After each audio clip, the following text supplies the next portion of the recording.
పేరు కొమ్మల బుచ్చారెడ్డి. నా గ్రామం వచ్చేసి గుండంపల్లి, మండల్ తెల్వార్పూర్. నేను ఆయిల్ పామ్ చెట్లు పెట్టేది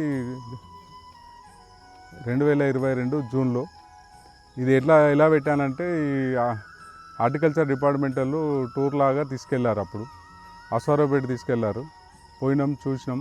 ఆ తర్వాత మేము పర్సనల్గా కూడా మళ్ళీ వెళ్ళి చూసి దానికి అట్రాక్ట్ అయ్యి మొత్తం మా బ్రదర్స్ది మాది కలిపి 12 ఎకరాలు పెట్టినాం. కాకపోతే ఒక 1.5 ఎకర్ తీసేసి 10 ఎకరాలు ఇప్పుడు కంటిన్యూ నడుస్తున్నది. ఇప్పటి వరకు అయితే నాకు 10 ఎకరాలల్లో ఫస్ట్ స్టార్టింగ్ నుంచి 3 ఎకరాలు అంతర్ పంటగా పసుపు, కాటన్ 2 బాగానే తీసాము. మంచి దిగుబడి వచ్చింది. పసుపు అయితే చాలా దిగుబడి వచ్చింది. మాకు ఎకరానికి వచ్చేసి పసుపు 15 కుంటాల నుంచి 18 కుంటాల్స్ వరకు వచ్చింది ఎండిన పసుపు. తర్వాత 3 ఎకరాల తర్వాత మొత్తం ఇంటర్ క్రాప్ బంద్ చేసి ఆయిల్ పామ్ మీదనే దృష్టి పెట్టాం. ఇప్పటి వరకు మాకు ఒక 7 ఎకరాలలో వచ్చేసి 16 టన్నులు 17 టన్నుల వరకు వచ్చేసింది. ఇంకొక 5-6 ఎకరాలలో ఇప్పుడు స్టార్ట్ అవుతున్నది. అది కూడా చాలా బాగుంది.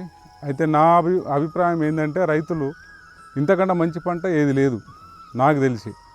దీంట్లో ఎలాంటి దళారు వ్యవస్థ లేదు.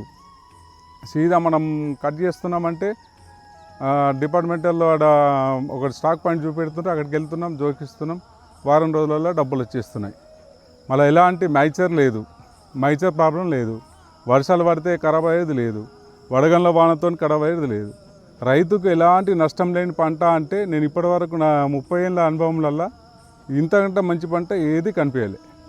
మళ్ళా దిగుబడి కానీ మనకు వచ్చే ఇన్కమ్ కానీ ఖర్చులు కానీ చూసుకుంటే ఏ పంటకైనా చూసినా 50% ఖర్చులు పోతున్నాయి. దీంట్లో నీకు మామూలుగా ఓ 10-15% పోయినా మిగతా అమౌంట్ అంతా మిగులుతున్నది. అంటే నా అభిప్రాయం ప్రకారం ఇప్పటి వరకు నేను చూసిన పంటలల్లో ఆయిల్ పామ్ కంటే మించిన పంట నాకు కనిపించలే. ఎన్నో పంటలు వేసినాం, పండ్ల తోటలు వేసినాం, పసుపు వేసినాము, మక్క వేసినాము, పత్తి పెట్టినాము, అన్నీ పెట్టినాం. కానీ అన్నిటికంటే మంచి లాభదాయకమైన పంట, రైతుకు రేపు పొద్దున ఫ్యూచర్ కనిపించే పంట అంటే ఆయిల్ పామే.